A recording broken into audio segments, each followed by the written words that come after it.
Spoiler One Piece untuk minggu ini sudah keluar, di mana Vegapunk akan melanjutkan siarannya yang menceritakan sosok bajak laut di era 900 tahun lalu. Dan akan langsung kita bahas spoilernya di next anime. Chapter 1114 nantinya akan berjudul Icarus Wings. atau bisa diartikan dengan sayap Icarus. Cukup menarik ya. Legenda atau mitos yang dibawakan oleh Oda Sensei, di mana Icarus dalam mitologi Yunani adalah putra Daedalus sang perajin ternama. Icarus dan ayahnya dikurung di Kreta, yaitu suatu tempat yang ada di Yunani, dan mencoba kabur dengan cara terbang dengan menggunakan sayap buatan Daedalus. Daedalus sudah memperingatkan putranya untuk tidak terbang terlalu dekat dengan matahari, tetapi Icarus mengabaikan peringatan ayahnya. Akibatnya Icarus pun mati. Cukup menarik ya. Apapun itu pasti ada pesan mendalam yang Oda Sensei ingin ungkapkan.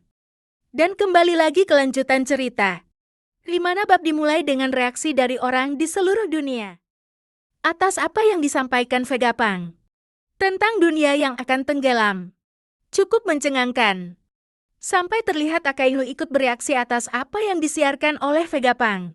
Dan di chapter ini, Akainu kembali muncul dengan raut muka marah. Dan selanjutnya cerita berlanjut ke Impel Down, yaitu penjara bawah laut dengan pengamanan yang sangat ketat. Kita ditampilkan keadaan Doflamingo di dalam penjara yang sedang membahas perihal siaran Vegapunk dengan Magellan.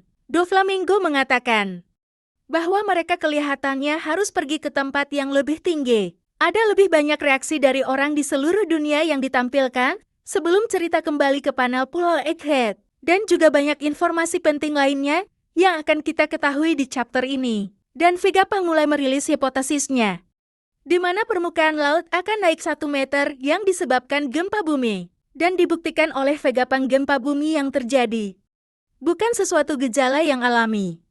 Dan juga bukan disebabkan dari suatu bencana alam. Dan berlanjut ke sains Saturn yang terus-menerus mencoba menghancurkan dan musik agar siaran dari Vegapunk berhenti.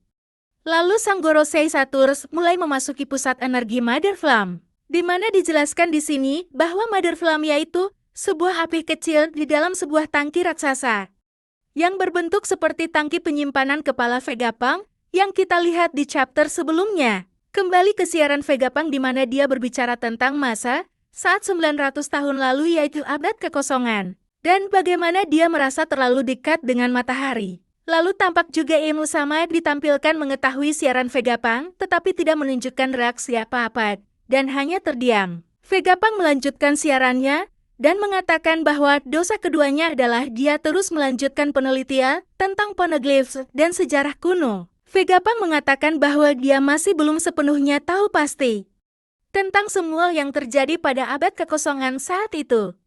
Tetapi dia akan mulai mengatakan apa yang dia ketahui sampai saat ini. Ditampakkan pertarungan Luffy dan Warkuri dengan wujud Gear 5-nya. Dan bersamaan dengan adegan pertarungan Luffy, Vegapunk melanjutkan ceritanya tentang sosok yang lahir 900 tahun lalu. Sosok yang mempunyai ciri tubuh yang mampu meregang seperti karet, yang mampu memilar, dan berjuang seperti Sun God Nika, yaitu legenda dari Elbaf. Dan nama sosok itu adalah Joy Boy, yang dimana terkonfirmasi dari perkataan Vegapunk bahwa Joy Boy berasal dari Elbaf, yang mengarungi lautan sekaligus menjadi bajak laut pertama dalam sejarah. Dan itulah spoiler One Piece yang sudah rilis. Dan untuk lebih lengkapnya kita tunggu rilis manga resminya. Dan tambahan informasi, manga One Piece akan libur minggu depan. See you, sampai jumpa lagi di video selanjutnya. Jangan lupa juga tekan tombol subscribe dan komen di channel Next Anime. Terima kasih.